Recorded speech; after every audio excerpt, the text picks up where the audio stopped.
Automation Society Women in Engineering Chair for the RAS Society. So I know all the work that we do in order to diversify robotics. So in order to give you guys a flavor of some of the stuff I've done, both in research and also in my role as Women in Engineering Chair, I've kind of mashed up a little bit of my work in intelligent robotics along with some of our papers we recently published on the percentages and involvement of women in robotics research. So you guys will get a little taste of that as well at the end of the talk. So like I said, go ahead and ask questions as we go forward. And I'm happy to take those. Cool.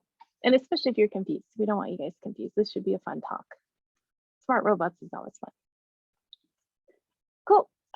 So I grew up, I always think about smart robots, and I start working in this field because I really love the idea of where smart robots can take us. And if you think about back through the years in popular culture, we were promised for many years having smart robots at our fingertips so that we can do the most exciting and wonderful things. Smart robots like, you know, if you guys remember from the 80s, Kit from the Knight Rider car, this car where you would just step right in and it would just know where you want to go. It would, you say, chase the bad guys and they would identify and follow them, or it would also drive and navigate just for you very clearly. We're on the verge of smart cars right now, but our smart cars that we have do cool things like lane following. They'll identify lines on the road and be able to follow those lanes accordingly. And they do really good things at things like identifying cars, identifying pedestrians on the road, identifying bicycles. But we're very far from the fantasy of a smart car that we can just get in and it'll take us exactly where we want to go. I also grew up kind of giving away my age a little bit here with the fantasy and the ideals of a smart housekeeping robot, right? This is Rosie from the Jetsons, where she could vacuum, she could dust, and she could also help the kids with their homework. Isn't that amazing? We're pretty far from that reality too, right? What we have available and accessible to us right now is things like Roombas, right? Go around, they'll vacuum your floors. They'll wash it too, but that's a separate robot that'll do the washing versus the vacuuming, not an all-in-one like Rosie. And they definitely won't help you with your homework. So we have a long way to go to get to that ideals of smart robots. So I want to take us to why are we so disappointed in the ability of learning to really provide us that fantasy that we really want. And it's because we see learning making so much progress in so many fields. Things like curing cancer. So learning starting to take on curing cancer. It's starting to identify cybersecurity threats and stop them automatically. It's identified protein structures to give us the promise of new drugs and new cures to diseases. And probably the most important to us of all, and I'm making a joke here, is that it's actually solved the problem of our bread going moldy, right? Learning's done just about everything for us. And so why hasn't it given us that promise of the smart robots that we wanted from long ago? Well, even the expert in the field acknowledged that this is a problem. This was a story that came out in the IEEE Spectrum magazine that interviewed Gil Pratt and Wolfram Burgard, two leading experts in robotics. And what they said about the problem is that we know that learning is good at some things, but it's not good at everything. We can use it for classifications and function approximations, but using it beyond that has been very challenging so far to the field. And then we also are still trying to figure out now how to get beyond that, how best to use learning other than these problems like classifying a bicycle versus a pedestrian, where we know that it can do well at. And they also said in that article that they really separate learning from a lot of the rest of the processes that robots have to do. So if you think about the complex choices and decision-making processes that a smart robot's gonna have to go do, like Rosie, our housekeeper, what am I gonna do first? Do I pick up the floor or do I vacuum? Do I do the dishes or do I wipe down the countertops? These are complex processes that we're solving every day, but we're not integrating the learning into those processes. We're using it as a separate solution to know how to load the dishwasher, but not necessarily how to order and sequence those events that we need to do, those complex events. So these are the challenges we're facing in actually integrating learning and making that future of smart robots become a reality.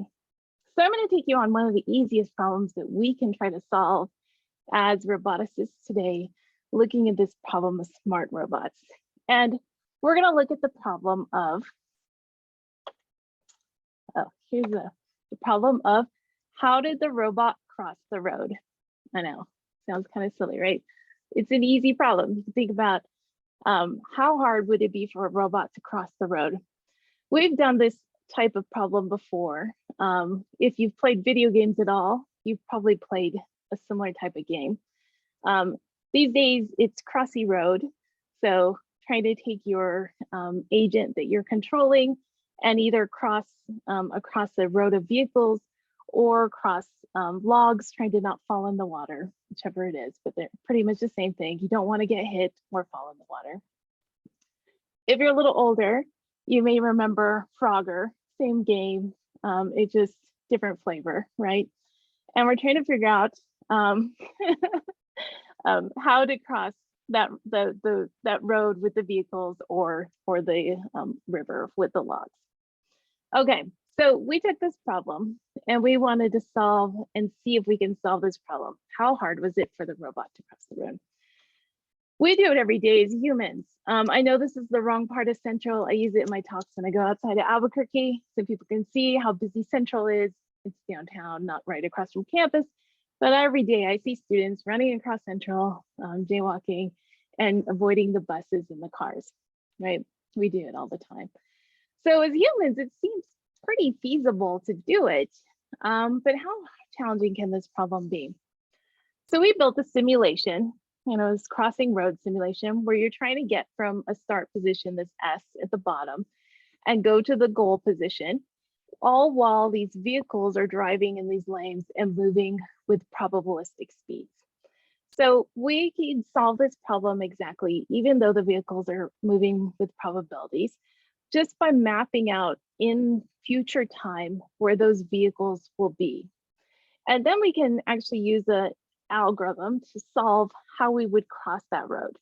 So the algorithm is going to try out every single option forward in the space and time of all of our options.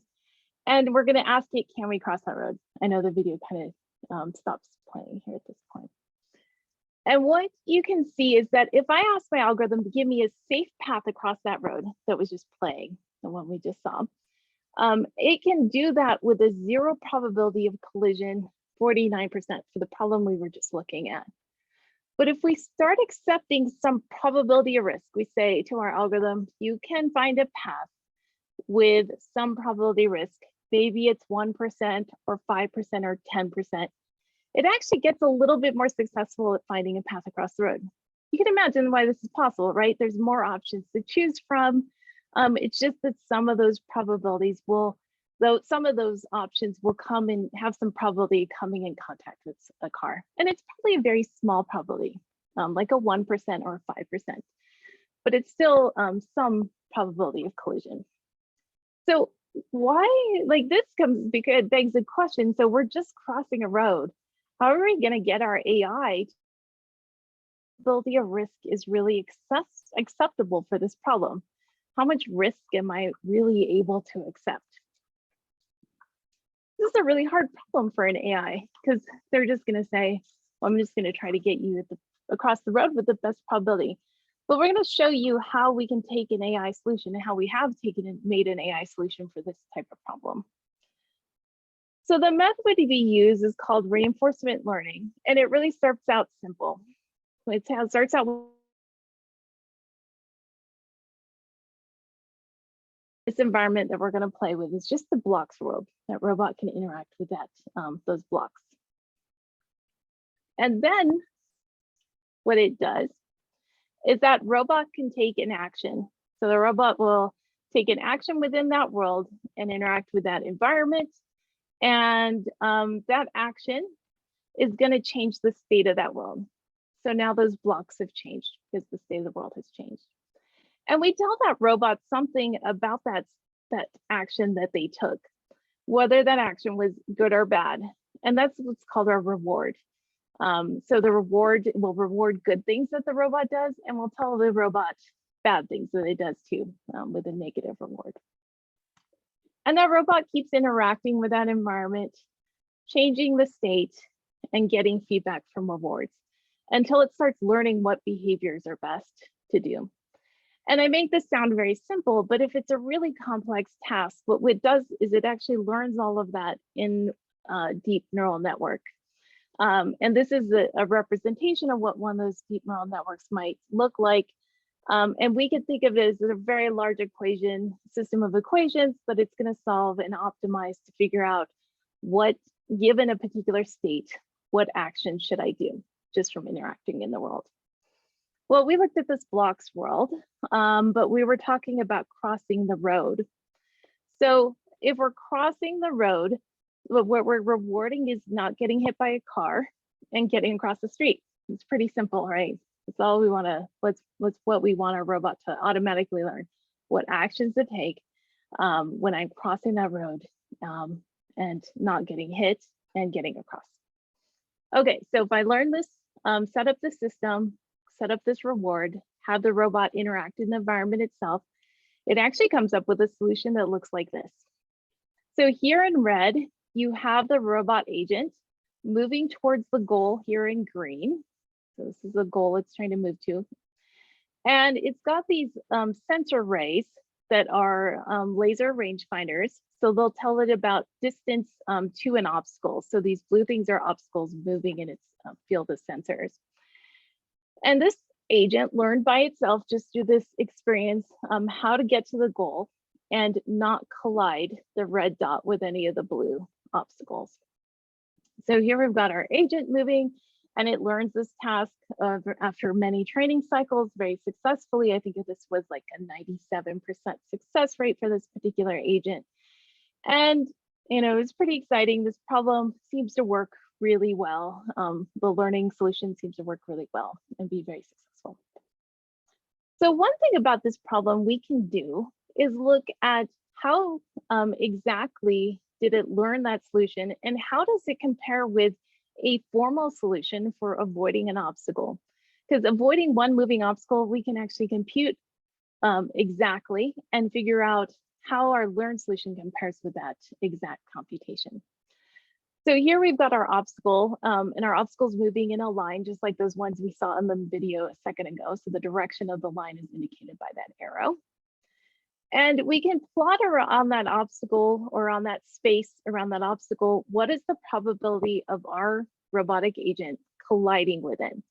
So you'll notice where the obstacle is, it's 100% likely to collide. And there's some places right in front of it that it's likely to collide. And then these places in blue have 0 probability collision. For those in the know, you'll probably think this is a deterministic obstacle. Yes, it is, and that's just for illustration, but if you want a more complex example, feel free to look in the paper. We've got stochastic examples as well. So here we've got our obstacle moving in a particular direction, and we know if we step right in front of it, we have a very high probability collision. Now, our formal solution, we can also ask it, what should I do if I'm in one of these states around the obstacle to not collide? So all of these dots around it say, you can do anything and you're not going to collide, because there's 0 probability collision over here. But in some of these states where we're in front of that obstacle, and even when there's right now 0 probability collision, but there may be probability collision in the future, our formal solution tells us step out of the way. Totally makes sense, right? Total common sense. If I'm in front of something that's moving in a line, towards me, I should just step out of the way. And yeah, I can take my learned solution that we saw before that had like a 97% success rate in that really complex environment. And we can do the same sort of thing. So here we take our obstacle and we plot this probability of collision here as well as approximated by that learned solution. And we'll notice right away it's very noisy compared to the formal solution. And that's because it's approximating from those observations, from that trial and error, what it learned. And so here we have some high probabilities right in front of it, and then maybe some lowers, but it does seem to indicate that it recognizes that it's moving in a line, and it's bad to step right in front of that obstacle, and it's bad to be where the obstacle is. Makes sense. Now what you'll notice, the other thing you'll notice right away is there's a lot more arrows over here on the learned solution. And that's because the learned solution feels like it has to make a recommendation in every spot. It's just going to do a max of the possible actions it can take. This way it's going to do that computation. So we're going to get a recommendation everywhere we go. So over here, it really doesn't matter because any of these recommendations are fine. Our formal solution said everywhere you step will not result in collision. But if we look at over here where it really does matter for the formal solution versus the learned solution, you'll notice some differences. So right here, our learned solution right in front of the obstacle says, run away from it. Whereas the formal solution said, step aside. Now, what is this caused by? It could be caused by the approximation. It could be caused by not sampling enough. So not having our robot actually step right in front of obstacles very often. All of these are potential options. And it's not super easy to come up with a solution how to fix this.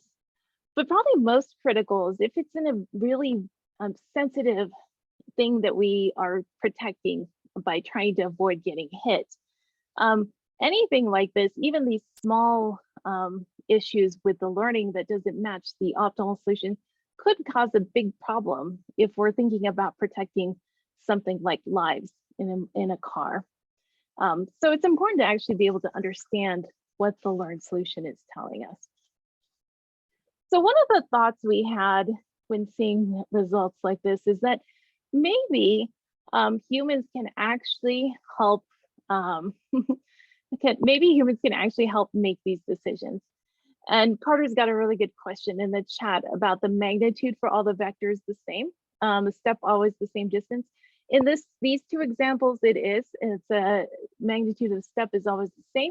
And the step's always going to be the same distance, but there are examples with stochastic dynamics in the paper as well. They're just a lot more noisy in the figures. Cool. So can a human help make these decisions?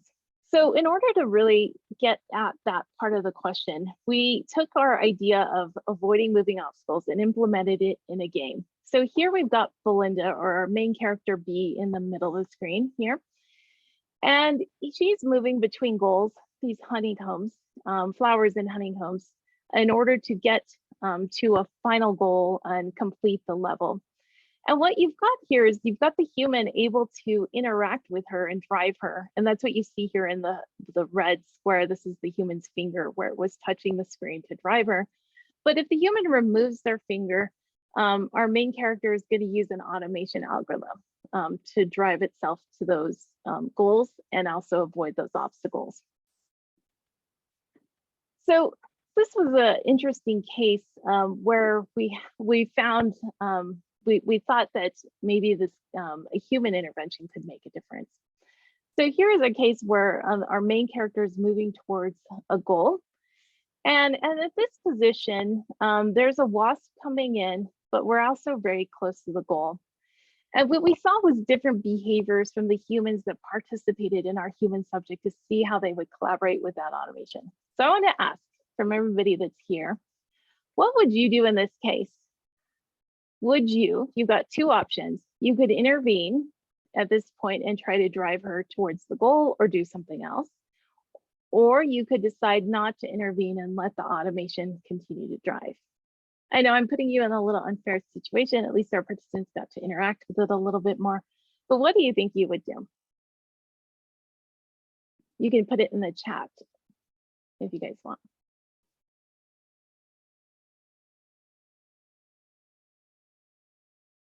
So you can intervene or decide not to intervene. Liz says she's intervening. Liz is a plant. She's from my group. Oh, here, Carter, you're always brave. What do you say? You guys can speak up too. Can trust the AI. Cool. So we've got one intervene, one trust the AI. So I guess the rest of you are pretty split on what you would do. So it's like a 50-50 right now. Nobody wants to throw it either way. I'd Cool. also say intervene. Oh, cool. 2 more intervenes. Okay, cool. Aisha says leave it to the AI. Perfect. Okay, I'll tell you what I would do. I didn't want to bias before a few people have voted. I would probably leave it to the AI at this point. I'm like, we're so close. Just, you know, drive it there, get it there. Okay, so I'll tell you what happened with some of our participants. This was pretty exciting. So if we let the automation drive, this is what happens. So those of you that said trust the AI, that automation saw that wasp coming straight at us. So we saw that wasp just a few seconds back, this one coming straight at us, and decided to weave away from it, even though we were so close to the goal. And that ended up getting us pinned by another obstacle coming in from the side. You know, that was really hard to see, even for us humans as well. But we noticed that some of our players, it's automation again, some of our players would intervene. So watch here for the red square, the pointing to the red square. This is the human at the last minute trying to stop that bee from weaving away and driving it towards the goal. And that human has has actually realized that they could intervene, take a little bit more of that risk, that probability of collision, more than the AI wanted it to take, and actually drive it towards the goal. Very weird. So right now we're actually working with the Army Research Lab to see if these types of behaviors continue. So are there people that are more risky or prefer to work with autonomies that are more risky or more conservative on the other side too? And we're actually having we have a large scale user study going on right now, and we're getting some really interesting results on that as well. And even though Carter says it's played the game more than I have, it has played the game more than you have, but that does not mean it's actually better. We can look into its brain, and I'll show you guys how the decision making for that autonomy is actually being made. So that autonomy that we were seeing in the game is actually just driven what's called an artificial potential field. And it's attracted towards a goal. So here where it's getting darker blue, that means our bee right here, the red dot in the center, is moving towards the goal. And all these things moving around it, these fields are repulsive fields by those obstacles. And you notice they have little kind of directional vectors on them. That's the learning starting to realize it's moving in that particular direction. And so our autonomy starts to learn, try to avoid going in front of it or dodge to avoid it as well. So we can kind of understand why it's making those decisions. And one of the interesting ideas is the human actually realizing how that functionality is working. But our mind always goes back to better learning solutions for this type of problem. What if we could come up with some better learning solutions for it? So we came up with this idea of potentially having, rather than having to avoid the obstacles yourself, that maybe you could have some little defensive agents around you that would keep the obstacles away from you while you navigate. It's not a foreign idea. You might think of kind of being escorted by robots, and those robots would do the crowd control for you, pushing those obstacles away while you clearing the path so you can navigate. Or maybe it could be like a convoy of vehicles. So that convoy is the thing that we're protecting, and then we have other agents that will push away the crowd so that we can continue to navigate. That's the theory behind this idea of having a team of agents to defend your navigation. So we're going to set this up within our scenario that we've been looking at so far. but it's going to change a little because now we have a payload that's navigating. This is our main thing that's navigating that we have that we want to keep safe. Perhaps there's a defensive region around it that we want to keep the obstacles out of. This is, you know, in talking with our Army Research Lab collaborators, this is kind of how convoys are kept safe. There's usually a region around them that is protected, and everything things are kept outside of that region. We still have a goal that we're trying to move to. So we're trying to get our payload to that particular goal. And we have escorts that are navigating with us and keeping us safe while we navigate. And each of those escorts has a particular sensor range, just like those LiDAR arrays we saw in the other video, but these circles indicate the range of those sensors. So now we can take our reward from before. It's use the same learning method, but now we are rewarded for getting that payload to the goal and keeping the payload from getting hit by the obstacles and keeping our defender agents from hitting each other. There's a few different changes. Oh, and the defender agents can't hit the payload. So pretty much we don't want anything to hit anything, and we want to get our payload to the goal. Set up the same learning as before and keep away from those obstacles. And it looks something like this after they're trained.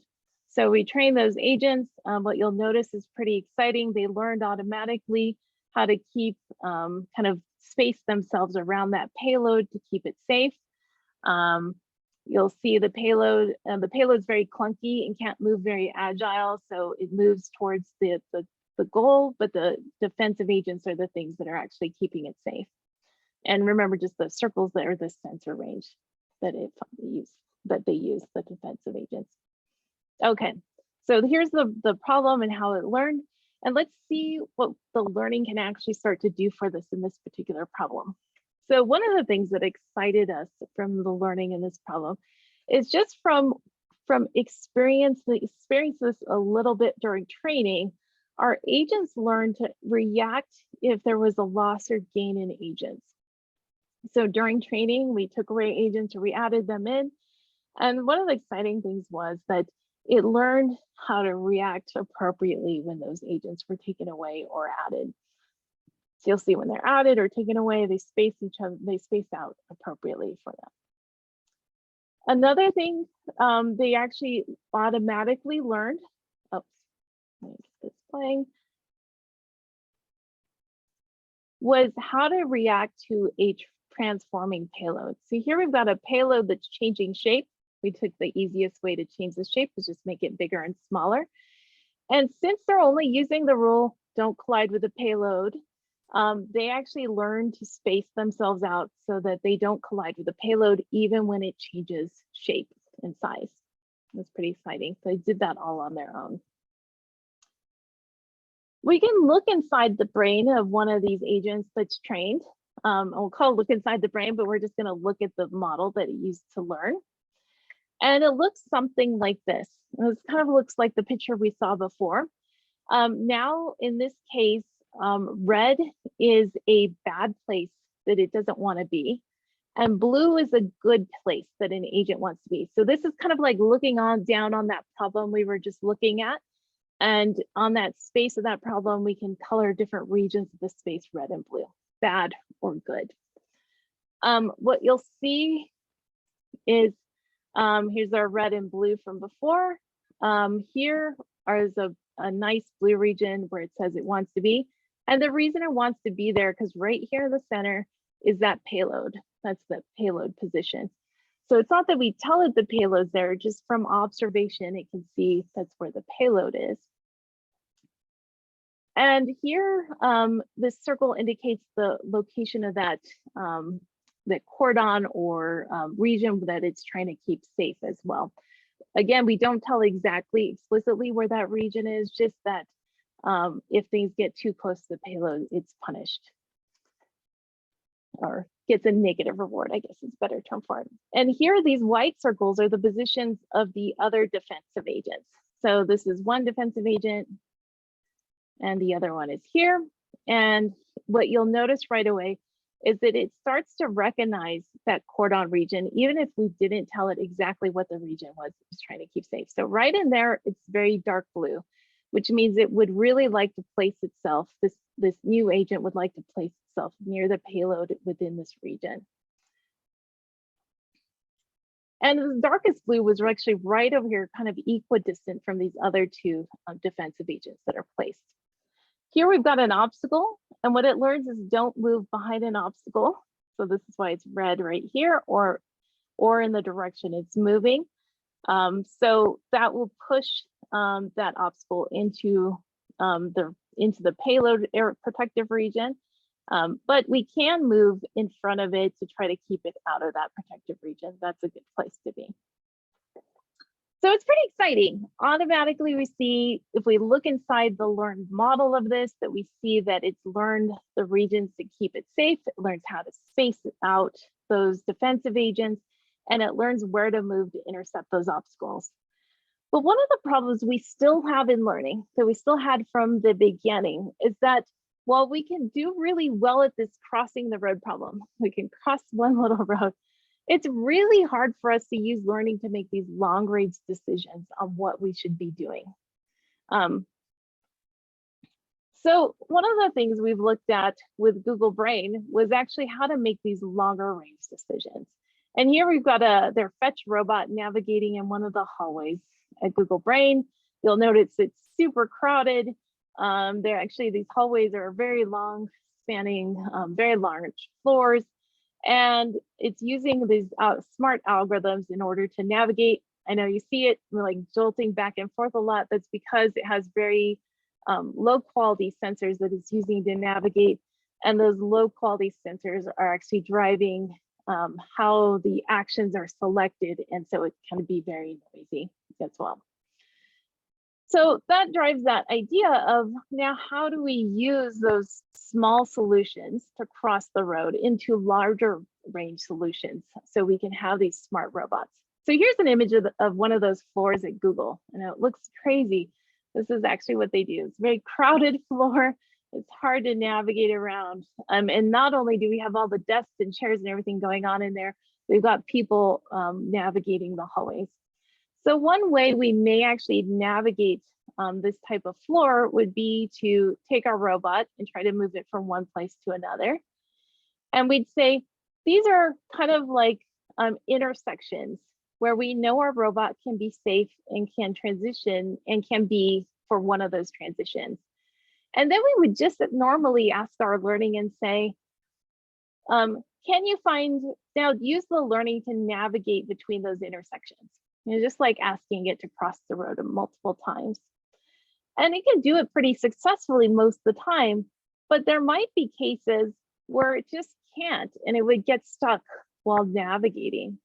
So the idea that we came up with Google Brain was, rather than using these as intersections where you've had to navigate, use the learning between, and wait until you got stuck, is you already have the learned model. You can just query it to find out if it thinks that it can navigate along a path.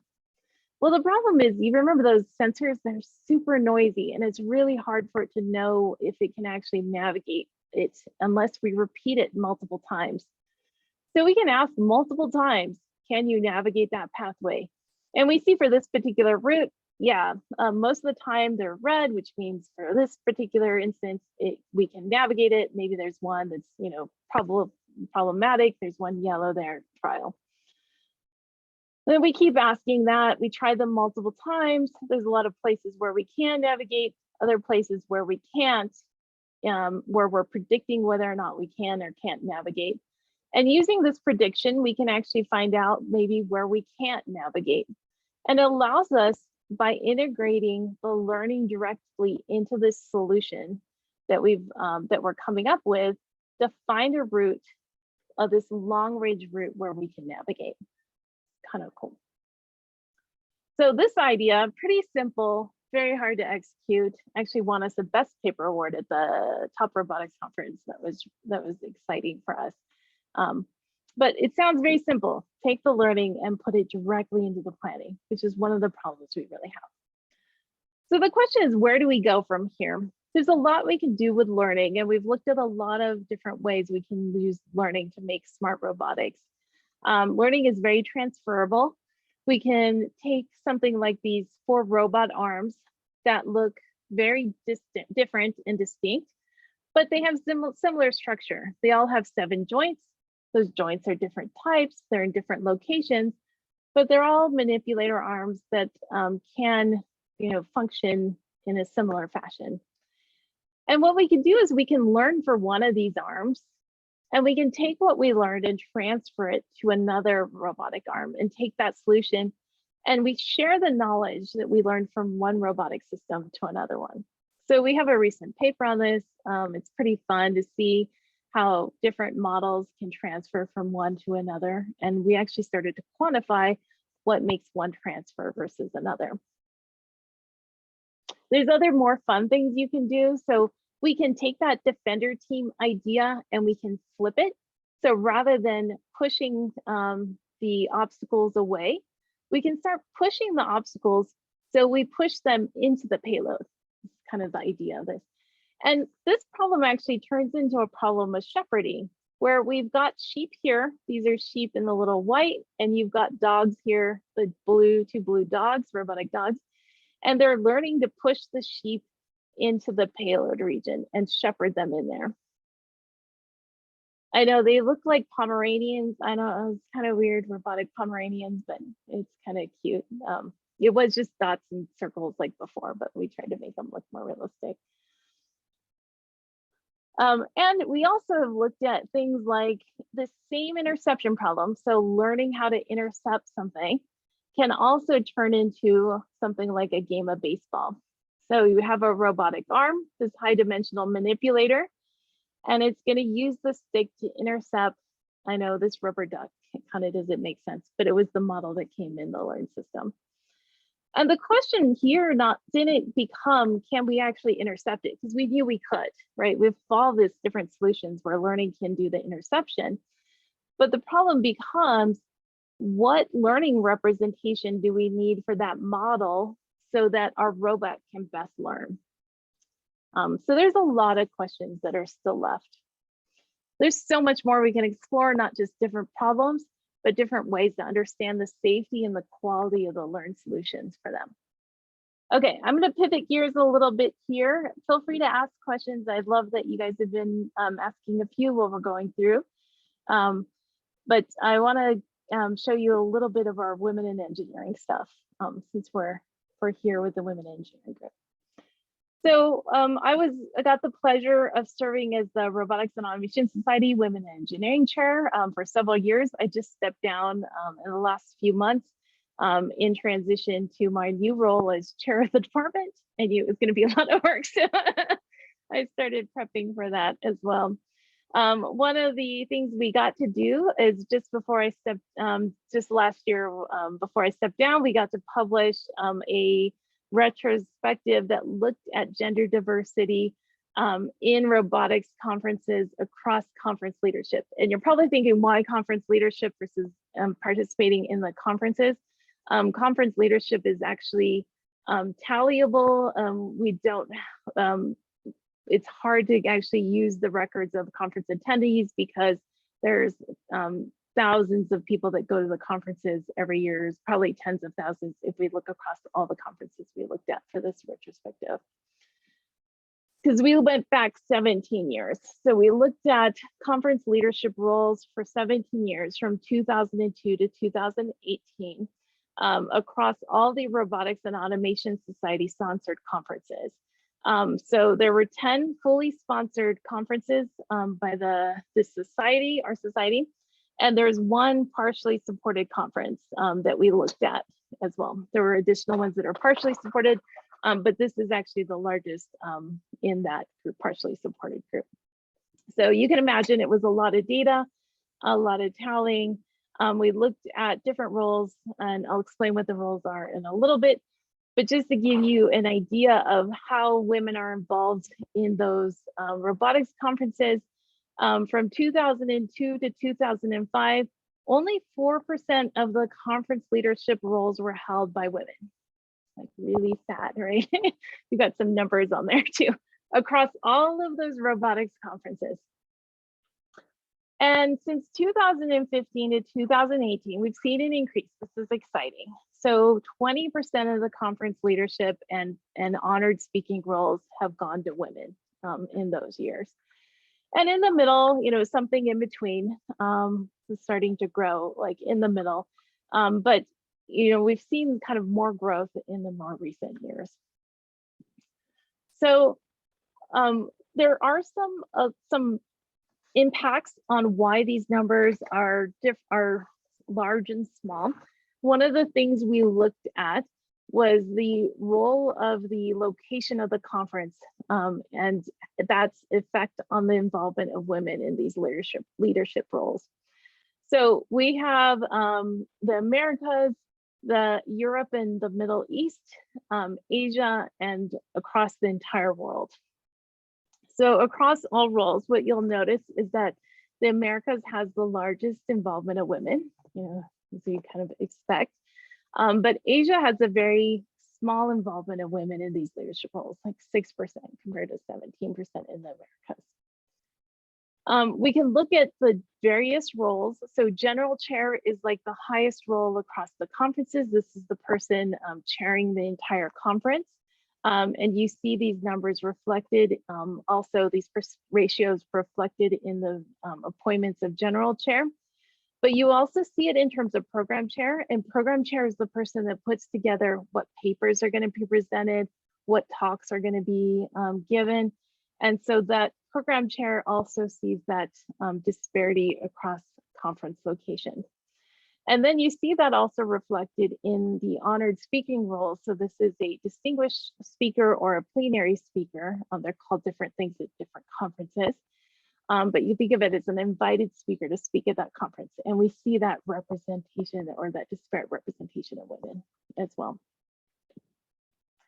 So like I said, there are these organizational roles within the conference. The general chair, there's typically one per conference. There could be co-chairs, but typically there is one.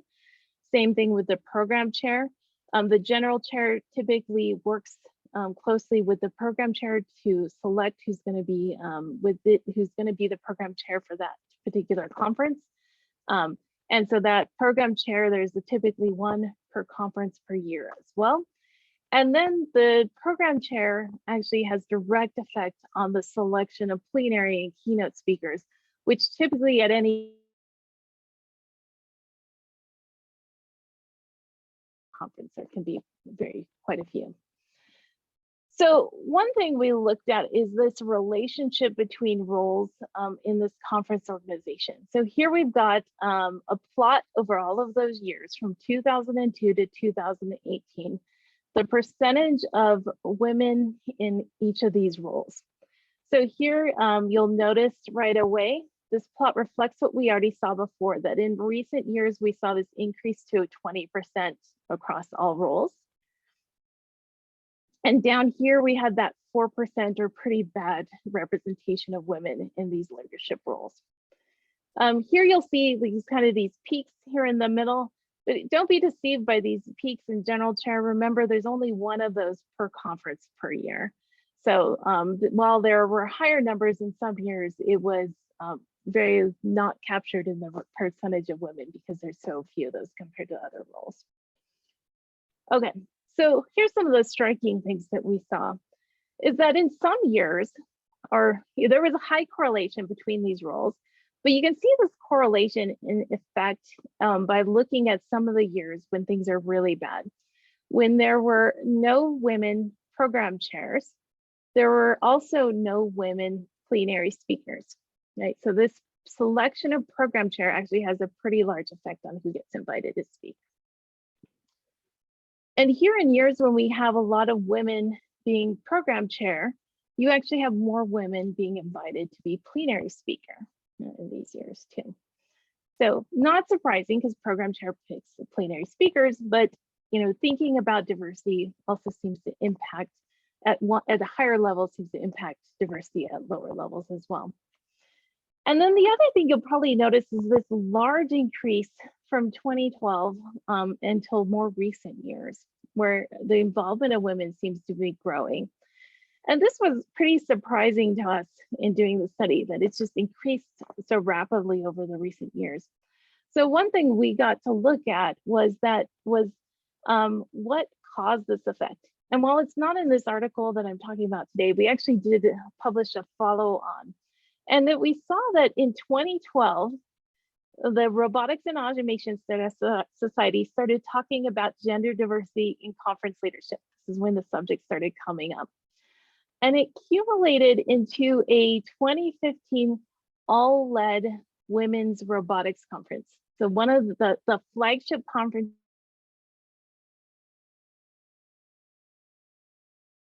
was led by women. Not all the plenary speakers, but all of the leadership roles. And just starting to have those discussions in 2012 started people thinking about how they should better reflect diversity in their selection of conference leadership roles. So this is pretty exciting. Just even talking about diversity makes more diversity happen. So if you're curious in that follow-on article, this is the reference for that one as well. It's also in the Robotics and Automation magazine. So I want to tell you, women in engineering can make a difference. So I'm excited you guys are doing this talk and being involved in IEEE WIE. So one of the things that the IEEE WIE group was able to implement on the Robotics and Automation Society was that every committee within the society would start reporting gender diversity. So they would start recording it and reporting it. It's pretty exciting because we've seen some effects even recently where some of the committees where they really haven't thought about it before are pushing more gender diversity within their leadership ranks. Additionally, the conferences themselves have to think about gender diversity, and that's made happen through reporting of gender diversity of invited speakers. So they're going to report that gender diversity of not just the organizational committee, but also all invited speakers. And it becomes part of the evaluation process. Well, it might not be a determining factor, which is completely fine. This is not a recommendation we were making. It's really brought into the conversation so that it can constantly be on the mind of, are we diversifying the leadership of this conference? And it's something we've already done over the years. We've already thought about geographic diversity, making sure we didn't have just one area of robotics, like smart robots represented. We really want to represent all areas of robotics. And in that sort of vein, we also want to make sure that we have diversity in gender representation as well.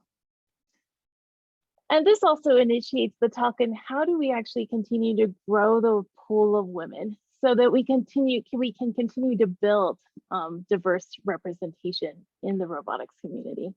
So that's still part of the discussion brought on by WIE. So I talked a lot about my research. Quite a few people also contributed to the stuff that you saw today, both in the research and the diversity work we talked about. Here's some of our collaborators from Google Brain and other research institutions. Also, I talked about a lot of work done by some of the alumni of our group. And of course, we had lots of funding to be able to accomplish all of these results as well. So I am happy to take questions and discuss with you guys some more. Thank you. Thank you, Lydia. Thank you for the very interesting talk. So the floor is to the audience. Questions?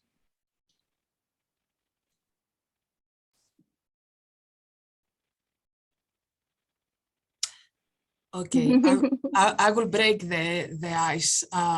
So Lydia, I mean, we are using in our research reinforcement learning mainly for wireless communication, decision-making problems, and edge computing. So in the models that you presented, have you used any DeepRL methods, or the computational complexity of the DeepRL may be, you know, prohibitive for Not the at all. robotics?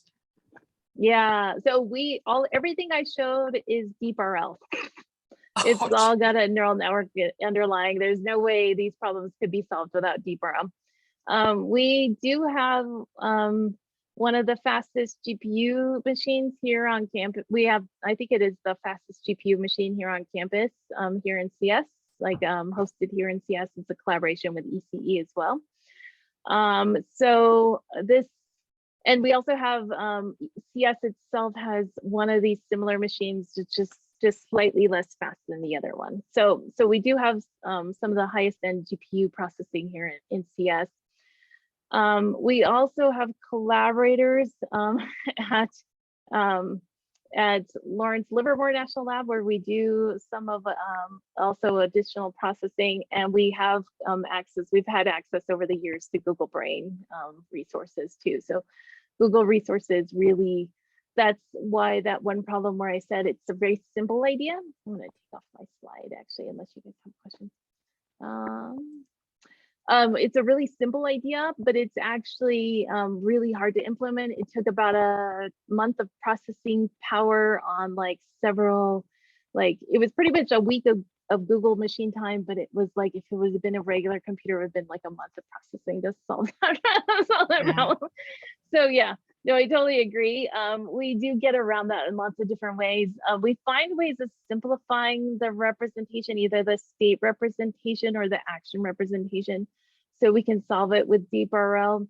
We're really good at that. So all of those problems I showed, we have mappings from one, we've really been starting to look at mappings from one problem to the other, so that you can keep the complexity reasonable, so training is not quite as hard. Yeah, I agree. This can be a real problem. So Carter asked about Carsey. I was actually on the purchasing group for the last Carsey machine. It is nice, but it is not as nice as what we have over here and what is required for DeepRL. I do agree.